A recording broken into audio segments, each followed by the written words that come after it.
মোচা রান্না দেখাতে গিয়ে মা বাঁধালো কেলেঙ্কারি। পুরো ভিডিওটা দেখো, তাহলে সবটাই বুঝতে পারবে।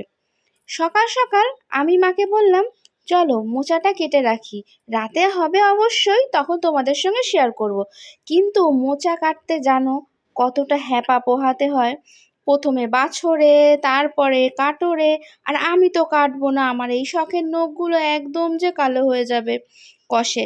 তাই জন্য মাকে দিয়ে কাটিয়ে নিলাম, ঝটপট হয়ে গেল। এবার দেখতে থাকো ভিডিও। গেছিলাম জল আনতে, মায়ের দিকে তরকারি বসিয়ে দিয়েছে। ঠিক আছে, কিভাবে করেছে তোমাদের বলে দিচ্ছি মুখে, কারণ মানে করছে, এখনো হয়নি, বসিয়ে ফেলেছে আর কি।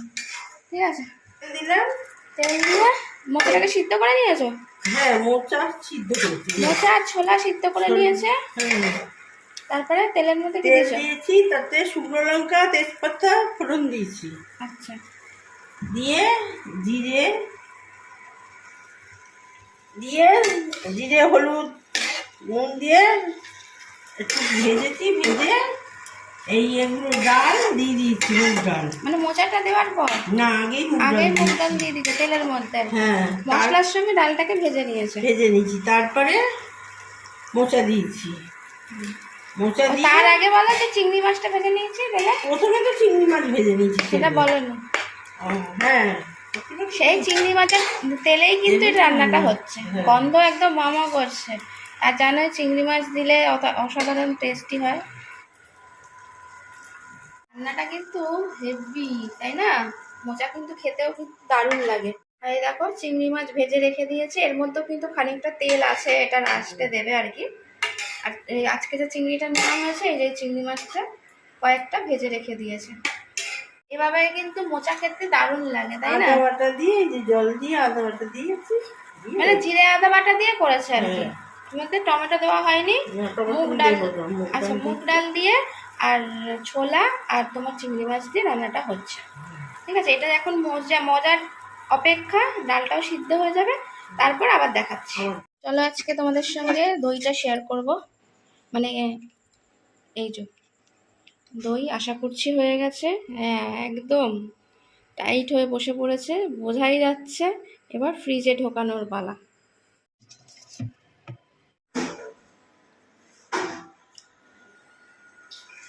চা খাবে মা? তাহলে জল ঢালি। মোচা কত দূর? ওই যে মোচা হচ্ছে কষা। তোমাদের তখন বলতে ভুলে গেছিলাম, যেটা কিন্তু আজকে আলু ছাড়া হচ্ছে, তাই জন্যই এখানে মুগ ডাল দেওয়া হয়েছে মাখা মাখা করার জন্য আর কি। মোচাটা না হলে চেয়ে থাকবে, একটু আলু না হলে মজে না, তার জন্য এই ডালটা দেওয়া হয়েছে। কিন্তু এর জন্য তোমরা আবার ভাবে ছোলা দিয়েছো, আবার ডাল কেন দিয়েছো? যেহেতু আলু দেওয়া হয়নি, তাই জন্য মুগের ডাল দেওয়া হয়েছে। আগেকার দিনের মানুষরা প্রায়শই মানে এরকম মোচা গাছ থেকে কেটে এনেই রান্না করে ফেলতো। আমাদের কলকাতা শহর তো সেটা সম্ভব নয়, বাজার থেকেই আনতে হবে, কষ্ট করে কেটে তারপর রান্না করতে হবে। এবার জানি না আমি কতদূর কী করতে পারবো। মা আছে, মা করে খাওয়াচ্ছে এরকম সুন্দর সুন্দর রান্না, বলেই খেতে পাচ্ছি, তাই কি না বলো? তোমরাই কমেন্ট করে জানো। আমাদের পক্ষে করাটা একটু চাপের, আর কিছু নেই, করতে ঠিকই পারবো। এই যে মোচাটা কাটা, মানে কাটা মোচা আনলে একরকম, বাড়িতে এনে ছাড়াতে আমি খুব ভালো পারি, কিন্তু মোচা কাটি না একটাই কারণে, এই যে আমার সুন্দর সুন্দর কিছু শখের এগুলো পুরো কালো হয়ে যাবে। কালো হয়ে গেলে দেখতে খুব ভালো লাগে। হ্যাঁ, তোমরা অনেকেই বলবে হয়তো যে কেন নুন লেবু দিয়ে ঘষলে, সব কিছু দিয়ে ঘষলে উঠে যায় জানি, কিন্তু তারপরও না একটা কষ এমন বাজে জিনিস যে একবার স্কিনের ওপর রাখলে ঠিক আছে, কিন্তু যদি নখের ওপর ধরে যায় না, তারপরে ওই নখটার অবস্থা একদম শোচনীয়। তাই জন্য আমি কাটতে একটু অ্যাভয়েড করি। অনেকেই বলবে গ্লাভস পরে কাটবে, গ্লাভস পরে এইসব জিনিস কাটা যায় না। কাটতে খুবই কষ্ট, কাটা যায় না, না কাটতে একটু কষ্ট আর কি। এই যা খেতে তো ভালোই লাগে বলো, মোচা থোর এগুলো খাওয়ার একটা আলাদা ইয়ে। কিন্তু মা আজকে ঘটিয়েছে কেলেঙ্কারি। আমি তোমাদের রেসিপিটা শেয়ার করবো। সকাল থেকে বলে রেখেছি, ছাড়ানোর সময় দুপুরবেলা ছাড়িয়েছি আমি আর মা মিলে। মা কেটেছে আর আমি ছাড়িয়ে দিয়েছি। মাকে তখন থেকে বলে রেখেছি যে আমি কিন্তু রেসিপিটা দেখাবো। ব্যাস, আমি এই জল আনতে গেছি, দেখো ঘেমে নিয়ে বাড়ি এসছি। এখনো পাখার তলায় বসিনি, এই রান্নার চক্কর, মানে এটা দেখাবো বলে তোমাদের, তার জন্য। মা কীভাবে কী করছে তো মাই ব্যাস রান্না চাপিয়েই দিয়েছে। তরকারি থেকে কিন্তু বেশ সুগন্ধ বেরোতে আরম্ভ করে দিয়েছে। এবার এতে হালকা কি জল দেবে, তাই জন্য গরম জল বসাচ্ছে ওইদিকে, যেহেতু ডাল আছে তো ওই জন্য একটু গরম জল দেবে।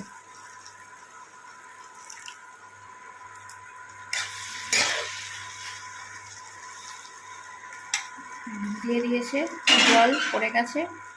এবার ডালগুলো একটু সিদ্ধ হওয়ার পালা। থোড়টাও একটু হবে, আর একটু মোচাটা না হলো এই থোড় না, সরি সরি সরি, মোচা, আমি তো মাথায় মোচা মোচা মোচা মোচাটা মোচাটাও একটু মজবে, ডালটাও মজবে। ডালটা মজে আসলে মোচাটা একদম মাখা মাখা হয়ে যাবে।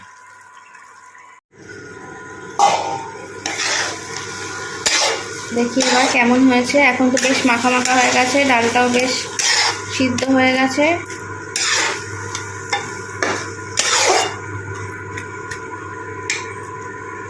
মা কিন্তু একটু বাতিগ্রস্ত আছে, মানে এই যে 14 বার হাত ধোয়া আর কি। গরম মশলা দিল, গরম মশলা নেবে বলে হাত ধুয়ে নিল। কারণ আমিও 14 বার রান্না করলে আমাকে এই হাত ধুতে ধুতে পাগল হতে হয়। এর জন্যই আর কি আমাকে রান্না করতে বেশি দেওয়া হয় না, কারণ এত নিয়ম নিষ্ঠ করে রান্না। তারপরে এই যে দিয়ে পড়ে যাচ্ছে ঘি, যেটা না হলে একদমই মোচা অসম্পূর্ণ।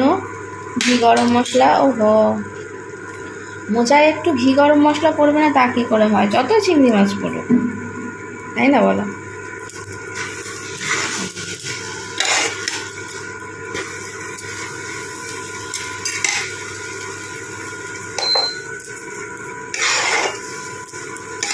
তো ভালোভাবে মিশিয়ে নিচ্ছে।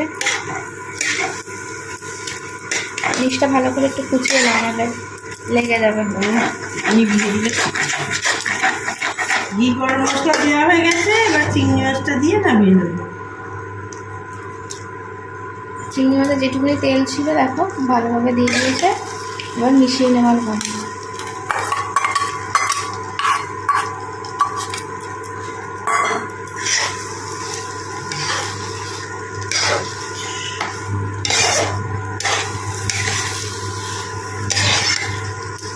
একদম রান্না ডান।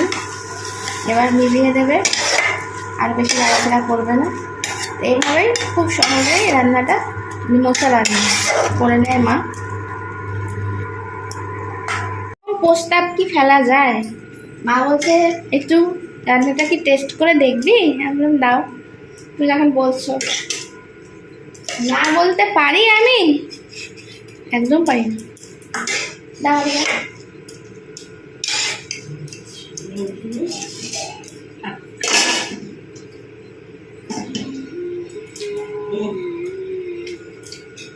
চামচা লাগবে না, দাও।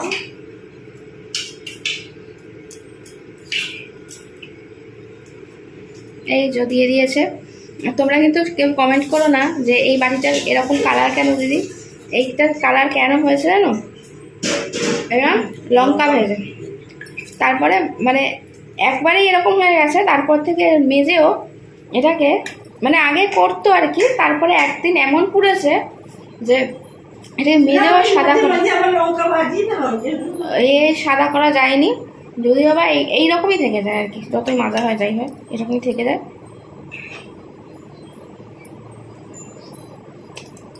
হয়তো বলতে পারি স্টিলটাও ভালো না, স্টিলটা একটু বোমা আছে ওই জন্য। দারুণ হয়েছে কিন্তু। অভিজ্ঞ মানুষের হাতে রান্না যেভাবেই করুক, মানে আমরা এত এরকমভাবে সিম্পলভাবে করতে পারি না।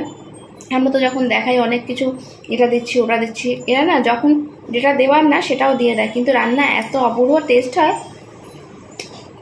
কোনো কথা হবে না। চিংড়ি, হ্যাঁ চিংড়ি মাছটা তো নরম তুলতুলে। হ্যাঁ চিংড়ি মাছটা নরম তুলতুলে, ঠিক আছে, একদম পারফেক্ট, কোনো কথা হবে না। দারুণ টেস্টি।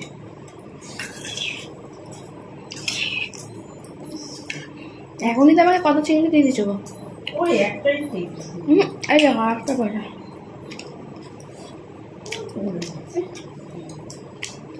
এরকম সাইজের চিংড়িগুলো এরকম মোচায় পটল আলু এই চোর এগুলোতে দিলে ভালো লাগে খেতে।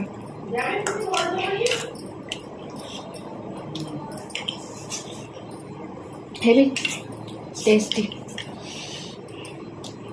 আর মা হালকা করে একদম ভাজে, বলি না চিংড়ি মাছ যত কম ভাজা হয় তত বেশি নরম থাকে, একদম তেলের মধ্যে হালকা একটু ভেজে মানে নেড়ে চেড়েই তুলে নেয়, দারুণ টেস্টি।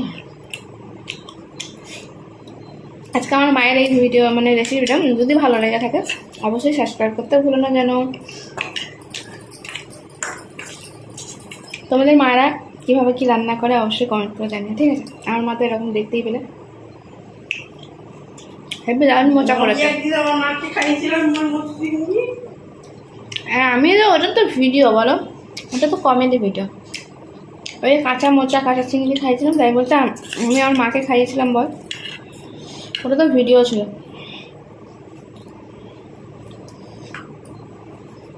আমার মাকে ওখানে রিয়েল খাওয়াচ্ছে, হ্যাপি টেস্টি।